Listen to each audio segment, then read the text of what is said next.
Segera download Quran Tadabbur, dia meraih tafsir kebaikan. dalam genggaman Contoh, Anda. bulan Ramadan adalah bulan Al-Quran.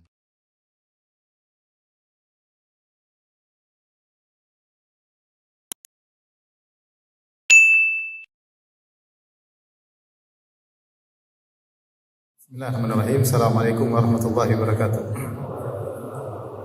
Alhamdulillahi ala ihsani wa syukru lahu ala taufiqihi wa amtinani wa asyhadu an la ilaha illallah wahdahu la syarika lahu ta'ziman li sya'ni wa asyhadu anna Muhammadan abduhu wa rasuluhu da'ila ridwani. Allahumma salli alaihi wa ala alihi wa ashabihi wa ikhwani. Para hadirin dan hadirat, ikhwan dan akhwat yang dirahmati oleh Allah Subhanahu wa taala. Pada kesempatan yang bahagia ini kita akan bahas tentang topik yang sangat penting bagi kita semua, bagaimana agar amal soleh kita selamat dari penyakit riya. Dan ini adalah hal yang menyibukkan orang-orang solehin, para salaf dahulu. Sampai-sampai Sufyan Ats-Tsauri pernah berkata, ma alajtu syai'an asyadda alayya min niyati li'annaha tataqallabu alayya. Tidak pernah aku menghadapi sesuatu yang paling berat seperti menghadapi hatiku, niatku. Kenapa? Karena hati ini suka berubah-ubah. Sehingga seorang berusaha membersihkan amalnya dari penyakit riya seumur hidup. Ya. Karena hati kita suka berubah-ubah. Hari ini kita bisa ikhlas, besok bisa riya. Jam ini kita bisa ikhlas, 1 jam kemudian kita bisa riya. Karenanya membahas tentang hal-hal yang bisa menyelamatkan kita dari riya adalah pembahasan yang sangat penting. Yakinlah kalau kita meninggal dunia, tidak ada yang menemani kita kecuali amal perbuatan kita. Sebagaimana dalam hadis, ya, yang yatba'ul mayyit 3 hal yang mengikuti mayat. Fayarji'ul isnan wa yabqa wahid. Yang 2 akan balik, tinggal yang 1. 3 perkara tersebut adalah keluarganya, hartanya dan amalnya. Ketika dia dikuburkan, maka hartanya akan meninggalkannya. Mungkin dia diantar dengan mobilnya, diantar oleh pembantu-pembantunya, ya. Keluarganya juga ikut mengantar, anaknya, istrinya, dan amalnya menyertai dia. Ketika selesai dia dikuburkan, maka keluarganya pulang meninggalkan dia. Hartanya pun meninggalkan dia. Ya. Tinggal amal soleh. Dan sering saya sampaikan, di antara kesedihan yang dirasakan oleh seorang mayat, Allah mentakdirkan dia bisa mendengar derap langkah kaki orang-orang yang mengantarnya meninggalkan dirinya. Dia dengar langkah kaki keluarganya meninggalkan kuburan tersebut, sehingga dia tinggal sendirian dalam kuburan. Yang menemaninya siapa? Yang menemaninya adalah amalnya. Kalau amalnya amal soleh, maka akan datang dalam bentuk seorang yang tampan, harum, ya. Sehingga dia bertanya, siapa engkau, man anta? Dia mengatakan, ana amaluka soleh. Aku adalah amal solehmu ketika di dunia. Aku adalah berbakti kepada orang tuamu. Aku adalah baca Qur'anmu. Aku adalah puasa sunnahmu. Aku adalah sedekahmu. Aku adalah hajimu. Aku adalah umrahmu. Kalau amalnya buruk, maka akan datang seorang dengan bentuk yang sangat buruk rupa, dengan bau yang tidak enak. Maka ditanya, man anta, siapa engkau? Ana amaluka sayyi. Aku adalah amal burukmu. Di antara amal buruk adalah riya. Oleh karenanya seorang harus yakin, tidak ada amal yang bermanfaat bagi dia ketika dalam alam barzah kecuali amal soleh yang ikhlas. Kalau tidak ikhlas, maka akan digolongkan kepada amal yang buruk. Riya, seandainya riya itu hanya sekedar menjadikan amal soleh menjadi 0, masih mending. Tetapi riya bukan hanya menjadikan amal soleh menjadi 0, bahkan menjadi minus, bahkan dia menjadi dosa besar. Riya merupakan dosa besar. Bagaimana seorang sudah beramal soleh dengan susah payah, ternyata malah terancam dengan neraka jahanam. Semuanya gara-gara niat yang salah. Gara-gara niat yang salah. Makanya benar-benar masalah niat ini harus kita perhatikan. Waspada betul dengan namanya penyakit riya. Setan tidak peduli Anda beramal sebanyak apapun, yang penting ada riyanya, selesai. Itu semua amalmu akan masuk dalam timbangan keburukan, bukan timbangan kebaikan. Yang penting riya selesai urusan. Mau haji 10 kali, mau haji 20 kali, mau sedekah miliaran, triliunan, kalau ternyata hatimu dihinggapi oleh penyakit riya, maka semua itu bukan cuma nol, bahkan menjadi minus, bahkan diletakkan dalam timbangan keburukan. Dari situ seorang waspada, dan inilah pentingnya kita belajar bersama-sama saling mengingatkan tentang bahayanya penyakit riya dan bagaimana kiat-kiat agar kita terhindar dari namanya penyakit riya. Dan ini perlu perjuangan. Terlebih lagi, kenapa kita katakan perlu berjuang? Karena sifat dasar manusia ingin dipuji. Sifat dasar manusia ingin diakui. Kenapa orang riya? Supaya dia diakui. Kenapa orang riya? Karena dia suka dipuji. Sifat dasar manusia. Nah, kita harus melawan hal tersebut. Melatih diri kita bahwasanya kita beramal soleh karena Allah Subhanahu wa taala. Saking bahayanya riya sampai Nabi mengatakan bahaya riya lebih dahsyat daripada bahaya dajjal. Kita tahu fitnah paling besar di alam semesta ini adalah fitnahnya dajjal yang saktinya luar biasa. Kalau dia berkata kepada langit, wa ya sama'u amtiri, wahai langit turunkan hujan, maka hujan akan turun. Wa ya ardu ambiti, kalau dia pergi ke sebuah dataran yang tandus, dia mengatakan tumbuhkanlah tumbuhanmu, maka jadi hijau seketika. Tumbuh-tumbuhan tumbuh. Luar biasa kesaktian dajjal. Tetapi ternyata ada yang lebih mengerikan daripada dajjal, yaitu riya. Ketika para sahabat sedang ngobrol di antara mereka tentang dajjal, Nabi SAW lewat, kemudian Nabi berkata, ala ukhbirukum bima huwa akhwafu alaikum indi min fitnatil masihid dajjal. Maukah aku kabarkan kepada kalian tentang suatu fitnah yang lebih aku khawatirkan daripada fitnah dajjal? Qalu bala ya Rasulullah. Kata para sahabat, tentu ya Rasulullah, fitnah apakah itu? Maka Rasulullah SAW berkata, syirkul khafi, syirik yang samar. Maksudnya riya. Kemudian Rasulullah SAW contohkan, yaqumur rajulu fayusalli fayuzayyina salatahu lima yara min nadhari rajulin ilaihi. Seorang berdiri, kemudian dia salat, kemudian dia bagus-baguskan salatnya karena dia tahu orang sedang perhatian terhadap salatnya. Dia baguskan salatnya, dia baguskan bacaannya, dia panjangkan salatnya, dia panjang-panjangkan bacaannya, dia indah-indahkan tajwidnya, bukan karena Allah Subhanahu wa taala, tapi karena ingin dipuji oleh makmum misalnya. Ingin dipuji oleh temannya yang lagi sholat sama dia. Dan ini Rasulullah SAW katakan lebih berbahaya daripada fitnah dajjal. Kenapa? Karena dajjal hanya muncul di akhir zaman. Sementara fitnah riya bisa muncul kapan saja. Yang kedua, orang yang terfitnah dengan dajjal rata-rata bukan orang soleh. Orang soleh insya Allah aman dari dajjal. Adapun riya justru menyerang orang-orang yang punya amal soleh.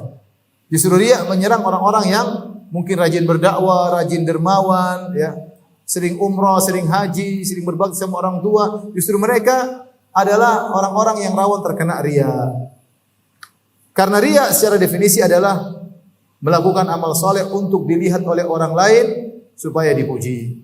Melakukan amal soleh dengan memperlihatkannya kepada orang lain agar dipuji. Ikhwan dan akhwat yang dirahmati Allah Subhanahu wa taala. Kalau begitu, apa sih kiat-kiat bagi kita agar kita terhindar daripada riya? Yang pertama, ikhwan dan akhwat yang dirahmati Allah Subhanahu wa taala, cara terbaik adalah dengan banyak berdoa. Berdoa. Hati kita ini di tangan Allah Subhanahu wa taala. Bisa berubah setiap saat. Dari ikhlas menjadi riya, dari riya menjadi ikhlas. Makanya kita berdoa, ya muqallibal qulub, tsabbit qalbi ala dini. Ya Allah yang bolak-balikan hatiku, tetapkanlah hatiku di atas agamamu. Kokohkanlah hatiku di atas ikhlas. Ya ikhwan, demi Allah tidak mudah untuk bisa meraih keikhlasan. Meraih keikhlasan butuh perjuangan, butuh latihan. Dan kalau sudah sampai pada keikhlasan, mempertahankannya lebih sulit lagi daripada meraihnya. Karena hal-hal yang bisa membuat orang berpaling dari keikhlasan sangat banyak. Apalagi seorang tersebut mungkin misalnya punya kelebihan, misalnya dia hafiz Quran, dia punya hafalan yang banyak, dia seorang dai, dia suka dermawan. Ini yang paling rawan terkena penyakit riya. Tapi kalau antum-antum enggak ada yang kenal, riya sama siapa? Sama orang rumah. Di orang semakin punya kelebihan, semakin rawan untuk apa? Untuk riya. Semakin sering dermawan, semakin rawan untuk riya. Semakin sering hafalannya hebat, sering jadi imam, suara indah, semakin mudah untuk riya. Semakin berdakwah, semakin banyak yang hadir, semakin mudah untuk riya dan hati sangat-sangat lemah. Maka tidak ada cara selamat yang terbaik, jalan selamat terbaik kecuali berdoa kepada Allah Subhanahu wa taala dan doa dengan serius. Doa dalam kondisi takut, ya Allah jangan sampai amal saya riya, jangan sampai dakwah yang saya lakukan bertahun-tahun ternyata riya. Jangan sampai amal soleh yang saya kerjakan, saya bangun masjid bertahun-tahun, saya kumpulkan uang, saya bangun masjid ternyata riya. Jangan sampai haji yang saya lakukan, saya sudah kumpulkan uang banyak sampai hutang sana hutang sini, ternyata riya. Benar-benar berdoa kepada Allah dengan rasa takut, dengan penyakit riya. Ya muqallibal qulub, tsabit qalbi ala dini. Kemudian antara doa, ya Allahumma inni a'udzubika an usyrika bika syai'an a'lamuhu wa astaghfiruka lima la a'lam. Ulang-ulangi doa tersebut. Di antara ketika tasyahud akhir berdoa, Allahumma inni a'udzubika, ya Allah aku berlindung kepada Engkau, ya, an usyrika bika, dari berbuat syirik kepada Engkau, syai'an a'lamuhu, yang aku sadari, wa a'udzubika mimma la a'lamu, dan aku berlindung kepada Engkau dari kesyirikan yang tidak aku sadari. Jadi ini sering berdoa kepada Allah. Jangan lupa setiap hari doa dengan doa tersebut. Dalam sujud, ketika tasyahud akhir, ketika kita bangun malam berdoa, ya Allah, jangan sampai amalku sia-sia. Jangan sampai amalku sia-sia. Ini yang pertama. Yang kedua, agar membuat kita termotivasi tidak suka dengan riya, ketahuilah riya adalah cirinya orang-orang munafik dan orang-orang musyrikin. Allah Subhanahu wa taala menyebutkan tentang orang-orang musyrikin, kata Allah, wala takunu kalladzina kharaju min diyarihim bataran wa ria'an nas wa yasudduna an sabilillah. Janganlah kalian seperti orang-orang yang keluar dari rumah mereka dalam kondisi sombong dan riya. Siapa? Abu Jahal dan teman-temannya ketika keluar untuk perang Badar, sombong dan riya, memperlihatkan. Jadi sifat riya adalah sifat orang-orang kafir, sifatnya Abu Jahal dan teman-temannya. Ketika orang tahu bahwasanya riya adalah sifat Abu Jahal, maka dia tidak suka dengan sifat tersebut. Allah juga sebutkan bahwasanya sifat riya adalah sifat-sifat orang munafik. Mereka salat, ya, yura'unan nas wa la yadhkuruna Allah illa qalila. Wa idza qamu ila sholati qamu kusala. Orang-orang munafik kalau salat, mereka salat dengan malas-malasan. Yura'unan nas, mereka semangat kalau ada orang yang lihat. Wa la yadhkuruna Allah illa qalila. Mereka tidak mengingat Allah kecuali hanya sedikit. Makanya athqalus salawat 'alal munafiqin al-isya wal fajr. Salat yang paling berat bagi orang-orang munafik adalah salat isya dan salat subuh. Kenapa? Karena mereka salat berjamaah, duhur mereka hadir, asar mereka hadir, maghrib mereka hadir. Kenapa? Karena kelihatan. Kalau mereka hadir, yang penting orang lihat sudah absen, saya hadir, orang semua tahu. Tapi kalau mereka tidak salat isya di masjid, tidak ada yang tahu karena gelap. Kalau mereka tidak salat subuh di masjid, tidak ada yang tahu karena gelap. Makanya mereka tidak salat subuh dan tidak salat isya berjamaah. Tapi salat yang lain mereka datang semangat. Kenapa? Karena riya. Karena yang penting di absen orang lain tahu. Sehingga kita tahu bahwasanya sifat riya adalah sifat orang munafik. Dengan kita tahu bahwasanya riya adalah sifat orang munafik dan sifatnya Abu Jahal, kita benci dengan sifat tersebut. Kenapa? Saya harus ada titik hitam kemunafikan dalam hatiku. Benci. Benci dengan kenapa saya harus riya? Apa kau mau bersifat dengan sifat orang munafik? Apa kau ingin memiliki sifat-sifatnya Abu Jahal yang sombong dan riya? Ini yang kedua di antara hal yang membantu kita untuk tidak ingin dengan riya, kita benci dengan riya tersebut. Dan berdoa kepada Allah, wa karrih ilayyal kufra wal fusuqa wal isyan. Ya Allah, jadikanlah aku untuk benci terhadap kekufuran, kefasikan dan kemaksiatan. Hati kita lemah, betapa sering kita lihat maksiat kita suka dan kita nikmati. Entah tontonan, entah yang kita dengarkan, kita nikmati. Di antaranya riya, kita berlezat-lezat dengan riya. Senang dipuji orang, kita senang berlezat-lezat. Nah, jadikanlah hati kita benci dengan sifat tersebut. Doa kepada Allah, wa karrih ilayyal kufra wal fusuqa wal isyan. Ya Allah, jadikanlah aku benci kepada namanya kekufuran, tidak suka dengan kekufuran, tidak suka dengan kefasikan, tidak suka dengan kemaksiatan. Di antara kefasikan dan kemaksiatan adalah beramal soleh karena riya. Bencilah sifat tersebut. Ini sifat orang munafik. Kemudian di antara hal yang membantu kita untuk meninggalkan riya dan benci dengan namanya riya, ketahuilah bahwasanya Kalau kita riya, ya, maka sebenarnya kita telah menipu manusia dan kita akan diperdaya oleh Allah pada hari kiamat kelak. Kita bohong, nampakkan kepada orang seakan-akan kita ikhlas, seakan-akan semuanya karena Allah. Terkadang terucap dari lisan kita, saya semuanya karena Allah. Padahal dalam hati tidak. Kita berbohong kepada mereka. Orang yang melihat kita terpedaya, dia menyangka kita adalah orang yang soleh, dia menyangka kita adalah orang yang baik. Ternyata batin kita isinya adalah riya, ingin dipuji, ingin disanjung. Kalau tidak disanjung, tidak dipuji, maka kita tidak enak, kita gelisah. Ada kelezatan yang hilang. Kita ingin berlezat-lezat waliyadzubillah dengan kelezatan disanjung dan dipuji. Dan ini berbahaya. Ini sangat berbahaya. Jadi kita berlezat-lezat dengan hal tersebut, dengan riya tersebut. Oleh karenanya ikhwan dan akhwat yang dirahmati Allah Subhanahu wa taala, sekali kita berdoa kepada Allah Subhanahu wa taala agar kita benci dengan penyakit tersebut. Karena kalau kita riya, kita menipu orang lain dan Allah akan bongkar tipuan tersebut pada hari kiamat kelak. Allah berfirman dalam surat Al-Baqarah, ya. Kalladzi yunfiqu ria'an nas wa la yu'minu billahi wal yaumil akhir. Famathaluhu kamathali safwanin 'alaihi turab fa asabahu wabilun fatarakahu salda. La yaqdiruna 'ala syai'in mimma kasabu. Kata Allah Subhanahu wa taala, seperti orang yang berinfak tapi riya. Famathaluhu, perumpamaan orang yang berinfak tapi riya, karena ada berdakwah karena riya, infak karena riya, haji karena riya, umrah karena riya, macam-macam ya. Jadi ustadz karena riya, jadi panitia juga karena riya, semua bisa kena riya ya. Semua bisa kena riya. Jadi teman ustadz juga karena riya, foto barang ustadz juga bisa karena apa? Riya, semuanya bisa riya. Tapi jangan tuduh orang riya, tapi bisa terkena apa? Riya. Baik. Kata Allah Subhanahu wa taala, seperti orang yang berinfak karena riya, famathaluhu, perumpamaan orang yang berinfak karena riya, kamathali safwanin alaihi turab. Seperti batu yang licin di atasnya ada tanah. Orang lihat ada tanah, disangka tanah tersebut subur. Kalau tanah subur ditaruh benih apapun cepat tumbuh karena tandanya subur. Orang lihat, tanah subur. Ternyata tanah tersebut di atas batu yang licin. Orang terpedaya, disangka tanah subur. Kata Allah, fasabahu wabilun, tiba-tiba ditimpa dengan hujan yang deras. Fatarakahu salda, tiba-tiba semua tanah tersebut hilang dari atas batu tadi. Tidak tersisa satu butir tanah pun. Tinggal tersisa batu yang mulus, batu yang licin, tidak ada apa-apanya. Itulah perumpamaan orang yang riya. La yaqdiruna ala syai'in mimma kasabu, dia tidak bisa mendapatkan apa-apa. Tidak ada sedikit pahala pun yang tersisa, semua hilang. Orang yang melihat orang yang riya terpedaya, ini orang soleh, ini dermawan. Padahal dalam hatinya busuk, dia mencari pujian.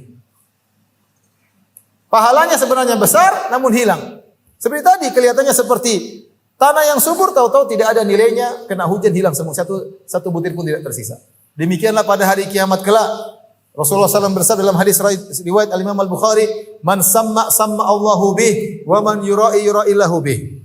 Siapa yang melakukan sum'ah, memperdengarkan amal baiknya di dunia, Allah akan membongkar, memperdengarkan riyaknya ketika di akhirat. Allah akan bongkar dia sum'ah. Wa man yura'i, siapa yang di dunia pencitraan, ingin dipuji, yura'illahu bi, Allah akan bongkar pada hari kiamat kelak. Di antara tafsir para ulama tentang hadis ini, ketika orang di akhirat kelak, kemudian dia dihadirkan kepadanya pahala yang banyak, pahala solatnya, pahala hajinya, pahala sedekahnya, sudah hadir di hadapan dia. Tiba-tiba Allah musnahkan semua pahala tersebut. Kenapa? Selama ini dia bohong sama orang-orang. Orang menyangka dia orang yang soleh. Orang menyangka dia dai yang tulus. Orang menyangka dia dermawan yang tanpa pamrih. Orang terpedaya. Maka pada hari kiamat kelak Allah juga akan perdayakan dia, ditampakkanlah amal-amal solehnya, tiba-tiba faja'alnahu haba'an mansura, kami jadikan seperti debu yang berterbangan, tidak ada nilainya. Hei ikhwan, hati-hati, jangan sampai kita riya, akhirnya kita akan diperdaya oleh Allah pada hari kiamat kelak, waliyadzubillah. Tapi di antara hal yang membantu seorang untuk bisa ikhlas kepada Allah Subhanahu wa taala, merenungkan tentang nasib orang yang riya di akhirat dan di dunia. Orang yang riya ya, nasibnya menderita di dunia dan di akhirat. Di dunia dia susah bahagia. Kenapa susah bahagia? Karena kebahagiaannya tergantung dari netizen ya. Netizen, kalau netizen puji-puji, like-nya gini terus dia bahagia, like-nya gini dia derita. Bikin status ditunggu komentar netizen, enggak ada yang komentar, dia ulangi statusnya lagi. Ya mari bolak-balik lihat status, bagaimana komentar, menderita, kebahagiaan tergantung apa dari netizen. Sementara Allah Subhanahu wa taala dalam hadis Rasulullah SAW bersabda, "Innallaha yuhibbul 'abdal ghaniyyal khafiyyat taqi." Allah suka dengan hamba yang khafi, yang tidak ingin tampil. Allah suka dengan hamba yang demikian. Ya. Ini orang yang riya menderita. Menderita pertama apa? Sebelum dia melakukan amal soleh, dia persiapkan semuanya, persiapkan tim-timnya untuk pencitraan. Kemudian ketika dia melakukan, setelah itu dia lakukan ternyata tidak dipuji, menderita dia. Kalaupun dipuji, terkadang tidak sesuai dengan yang dia harapkan. Like-nya diharapkan 5.000 yang like, ternyata cuma 50 yang like. Waduh, menderita. Kalaupun dia sudah dipuji dengan pujian yang indah, dia ingin dipuji terus seperti pujian tersebut. Hari ini teman yang memuji dengan pujian yang indah, besok pujiannya biasa-biasa saja. Dia menderita. Orang paling bahagia orang ikhlas. Allah sudah tahu, selesai. Kalau perlu orang yang tidak tahu. Allah sudah tahu saya sedekah, selesai. Tidak perlu orang yang tahu. Selesai. Kebahagiaan kita bukan dari netizen. Kebahagiaan kita bukan dari komentar tetangga. Enggak. Kebahagiaan kita dari Allah Subhanahu wa taala. Jadi orang yang paling ikhlas, orang yang paling bahagia, orang yang riya, orang yang menderita. Kemudian bagaimana di akhirat nasibnya? Nasibnya sebagaimana dalam hadis yang masyhur, 3 orang yang pertama kali diadab oleh Allah adalah orang yang riya, yang berjihad karena riya, yang jadi ustadz karena riya, dan yang dermawan karena riya. Kita renungkan nasib kita, riya nanti kita seperti apa, mengerikan. Maka bersihkan hati, bersihkan hati. Setan selalu menggoda, dan ini perjuangan sampai nafas yang terakhir. Perjuangan untuk ikhlas sampai nafas yang terakhir. Terus berjuang sampai kita terbiasa ikhlas dan terus berjuang. Tapi berikutnya, agar kita mudah untuk bisa ikhlas, ikhwan dan akhwat yang dirahmati Allah Subhanahu wa taala. Biasakan ibadah bersendirian, nikmati kesendirian bersama Allah Subhanahu wa taala. Contoh adalah salat malam. Yang kata Nabi sallallahu alaihi wasallam, "Shallu bil laili wa nasu niyam, tadkhulul jannata bisalam." Salatlah kalian ketika orang-orang sedang tidur, salat malam. Niscaya kalian akan masuk surga dengan penuh keselamatan. Terbiasa kita salat, istri kita tidur, anak kita tidur, bangun sendiri. Berwudu, salat. Nikmati kesendirian kita dengan Allah.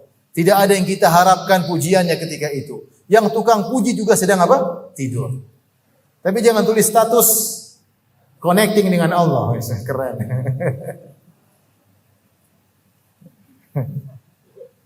Saya pernah ada akhwat yang curhat atau laporan lah. Ini akhwat dilapor, ada penuntut ilmu yang selalu WA dia tatkala salat malam, maksudnya dibangunkan gitu. Masya Allah. Maksudnya apa? Ini lihat, ikhwan terfitnahnya jam 3:30 malam. Dia salat sini, ngapain lapor-lapor sama akhwat kamu sedang salat malam, apalagi bangunkan, buat apa seperti itu. Jadi apa tadi kita bilang? Hah? Bukan akhwat, sebelumnya tadi apa? Jadi intinya hati-hati ya. Ya, bahwasanya kalau kita beribadah, yang paling pertama disiksa oleh Allah adalah orang yang riya, orang yang jihad, orang jadi ustadz ya karena riya, dan orang yang dermawan karena riya. Oh, saya lupa tadi. Kita biasa ibadah apa? Berkhalwat dengan Allah. Sendirian. Bersendirian. Orang sedang tidur, kita salat malam. Biasakan nikmat kita beribadah, enggak ada orang yang tahu. Latih diri kita seperti itu. Saya sering sampaikan, kita bahagia tatkala kumpul dengan teman-teman, ada kebahagiaan tersendiri. Kita kumpul dengan istri dan anak-anak, ada kebahagiaan tersendiri. Carilah kebahagiaan tatkala kita sedang bersendirian. Tidak ada yang bersama kita kecuali Allah semata. Di antaranya malam-malam bangun, istri tidur, anak tidur, atau ente lagi safar, enggak ada teman di kamar, sudah sendirian berdoa kepada Allah, beribadah kepada Allah. Nikmati kelezatan tersebut. Itu akan memudahkan kita riya karena kita terbiasa ibadah tidak ada yang tahu. Di rumah sudah buka buku, baca buku tafsir. Tapi jangan bikin status, jangan kasih tahu orang ya. Jangan kasih tahu orang. Lagi baca buku agama ya. Enggak usah. Enggak usah. Enggak usah lagi baca buku kemudian difoto. Jomblo biasanya begitu, jomblo. Jadi status jangan. Kalau lagi itikaf enggak usah tulis sedang itikaf, enggak perlu. Jangan nagih utang saya sedang itikaf. Jadi masa ikhwan, latih diri kita untuk bisa ibadah bersendirian. Itu bisa kita lakukan. Baca Quran sendiri, antum di pojok rumah buka Quran baca. Baca, nikmati sendiri, enggak ada orang, baca sendiri. Antum di rumah salat malam, salat duha, enggak ada yang lihat, salat duha alhamdulillah ya. Dengan kita terbiasa ibadah sendiri, kita tidak terbiasa mencari pujian. Kemudian yang berikutnya, ya. Selain melatih berlezat-lezat dengan ibadah sendiri, berusaha menyembunyikan amal soleh, sembunyikan sebisa-bisanya. Sebagaimana perkataan salah seorang salaf, uktum min hasanatik kama taktum min sayyiatik. Sembunyikanlah kebaikanmu sebagaimana kau menyembunyikan dosamu. Kalau dosa kita tidak ingin orang lain tahu, demikian juga amal solehmu jangan sampai orang lain tahu. Sembunyikan dengan sebisanya. Sampai ada seorang salaf ya, ketika dia menyampaikan ceramah, kemudian dia terenyuh, kemudian dia menangis. Akhirnya dia pura-pura bersin. Dia bilang, karena nangis kemudian ada seperti ada sesuatu di hidung. Dia mengatakan, az-zukamu syadid. Namanya pilek itu berat. Supaya dia bisa menutupi apa? Tangisannya. Dia tidak ingin, karena menangis karena Allah itu berpahala. Oleh karenanya latih diri kita untuk menyembunyikan amal soleh. Lihatlah sebagaimana sebagian salaf ketika mereka berperang, mereka menutup wajah mereka agar tidak diketahui. Menutup wajah mereka untuk tidak diketahui. Bukan berpose pakai baju perang, pegang senjata, kemudian foto. Ternyata pistol air. Subhanallah. Kalau mereka ketika berjihad amal soleh tidak ingin diketahui oleh orang lain. Dia berbakti sama orang tuanya, tidak cerita sama siapapun. Bukan lagi dorong orang tua, kita foto lagi ini sama orang tua. Saya sudah ini sama orang tua saya, cerita sana sini. Ya buat apa ente mau cari pengakuan orang? Dia ngakuin ente baik, terus dia mau kasih apa? Emang dia kasih duit sama ente kalau tuh ente baik? Gak dikasih apa-apa. Paling gitu aja. Atau Masya Allah, amalan ente langsung hilang. Ngapain cerita sama kita pengen pengakuan dia? Dia kalau dia ngaku terus ada apa dengan kita? Enggak ada apa-apa, enggak ada faedahnya. Jadi berusaha menyembunyikan amal. Dulu para salaf, mereka bersusah payah menyembunyikan amal soleh. Orang sekarang, sebagian orang sekarang bersusah payah mempublish amal solehnya. Bersusah payah. Terbalik antara zaman dulu dengan zaman sekarang. Apapun yang itu kebaikan jangan cerita. Ente baik sama istri ente belikan emas sama istri ente, enggak usah cerita. Enggak usah cerita. Apapun sama anak-anak enggak usah cerita. Jangan kesankan kamu suami yang baik, jangan kesankan kamu bapak yang baik, jangan kesankan dirimu adalah anak yang berbakti pada orang tua, enggak perlu ente cerita. Semua itu amal soleh, semua itu akan bermanfaat bagimu ketika kau masuk alam barzah. Tapi kalau kau cerita sana cerita sini, nguap semua amal soleh. Tahu-tahu masuk alam barzah enggak ada amal soleh, semua sudah riya. Coba tanyakan pada diri kita, amal soleh apa yang tidak pernah kita ceritakan sama orang? Sekarang, saya ajak antum mikir. Sekarang mikir, adakah amal soleh saya yang tidak ketahuan orang? Coba mikir. Ada enggak? Kalau dosa tidak ketahuan banyak. Banyak enggak? Banyak. Sekarang saya ajak mikir, adakah amal soleh antum yang tidak ketahuan orang? Coba mikir. Salat ketahuan. Sedekah ketahuan, tapi ketahuan sama. Apa yang tidak ketahuan? Latih diri kita untuk tidak ketahuan amal soleh kita. Nabi SAW mengatakan, man istata'a an yakuna lahu khabirun min amal soleh falyaf'al. Siapa yang mampu punya amal soleh yang tidak ketahuan, maka lakukanlah. Itulah amal yang kita bisa Maksudnya kita harapkan di hadapan Allah Subhanahu wa taala. Kita harapkan di hadapan Allah Subhanahu wa taala amal yang murni ikhlas karena Allah. Karena kalau kita cerita rawan riya, pasti rawan riya. Kelihatan rawan riya sehingga kita tidak tahu statusnya ini. Diterima atau tidak Allah alam. Tapi kalau ada amal soleh tidak ada yang tahu, insya Allah diterima. Itu tanda Anda bukan orang munafik. Anda semangat beramal soleh ketika nggak ada yang lihat. Bangun malam jam 1, jam 2, jam 3 sholat. Tidur lagi nggak apa-apa. Baca Quran sendiri, baca buku agama sendiri. Tidak semua yang kita lakukan kita cerita. Semua amal soleh cerita. Saya dulu begini, saya dulu begini, saya dulu begini. Saya dulu waktu nuntut ilmu saya begini. Ngapain cerita seperti itu? Ustaz, untuk motivasi, oke lah untuk motivasi. Tapi niatmu yang benar. Karena riya itu masuk dengan halus tanpa kita sadari. Tanpa kita sadari. Jadi semua amal soleh usahakan tidak kita ceritakan. Saya cerita saja tentang kisah nyata ya. Saya lihat orang yang hampir tidak pernah cerita, saya tidak pernah dengar cerita amal solehnya Syekh Abdul Razak. Hafizahullah ta'ala. Bertahun-tahun saya sama beliau, safar, bareng-bareng. Dia isyraf risalah saya. Seringlah. Alhamdulillah maksudnya diberi kesempatan oleh Allah untuk bisa bareng beliau. Tidak pernah cerita, saya begini dulu, tidak pernah. Saya dakwah di sana, dia cerita pasti ada sesuatu, bukan cerita sedang memamerkan amal solehnya, tidak. Sampai ada suatu saat dia bisa membanggakan amal soleh tidak cerita. Dia tidak cerita. Terkadang saya tahu kebaikan-kebaikan beliau dari teman-temannya. Syekh juga. Saya pernah duduk sama seorang syekh, dia tanya, kamu siapa ya? Kamu siapa yang bimbing tesismu? Saya bilang Syekh Abdul Razak. Oh, Syekh Abdul Razak itu dulu begini. Saya baru tahu dari orang lain. Dia tidak pernah cerita sedikit pun. Tidak pernah cerita sedikit pun. Sampai suatu kondisi, ya, pernah waktu kita mau menerjemahkan kajian, jadi Syekh terlambat datang, habis sholat duhur, terlambat datang. Saya lihat pas ketika sholat duhur, beliau sedang berbicara dengan Syekh Saleh Suhaimi. Syekh Saleh Suhaimi seorang syekh terkenal juga di Madinah. Saleh Suhaimi. Dan itu gurunya Syekh Abdul Razak. Gurunya Syekh Abdul Razak. Ternyata dia minta tulisan-tulisannya Syekh karena dia ingin menceramahkan bukunya Syekh. Sebagai bentuk tawadhu seorang guru menceramahkan buku muridnya. Sehingga Syekh akhirnya terlambat datang. Ketika terlambat datang, dia minta maaf. Tadi ada orang kebetulan bertemu, begini. Dia tidak cerita mau apa. Dia tidak cerita. Ternyata saya tahu ceritanya dari teman saya yang juga keluarga Suhaimi. Cerita saya Suhaimi begini. Seandainya kita posisikan diri kita kepada posisi, kita bilang tuh guru saya mau ngambil buku saya, mau ngajar buku saya. Beliau tidak. Tidak pamer-pamer sama sekali. Dan banyak ya, cuma saya tidak mungkin ceritakan di sini. Masalahnya beliau masih hidup. Tapi intinya, ikhwan dan akhwat yang Allah Subhanahu wa taala, kita kalau bisa saling menasihati.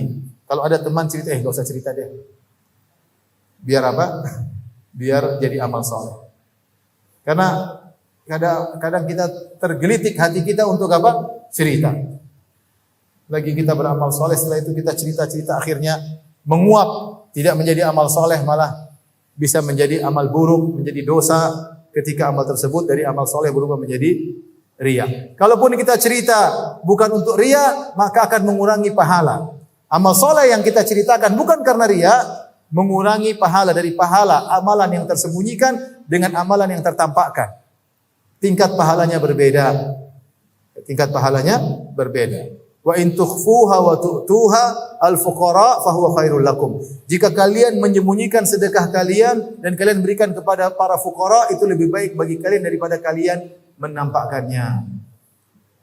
Ini di antara hal yang membantu kita untuk ikhlas sembunyikan amal saleh.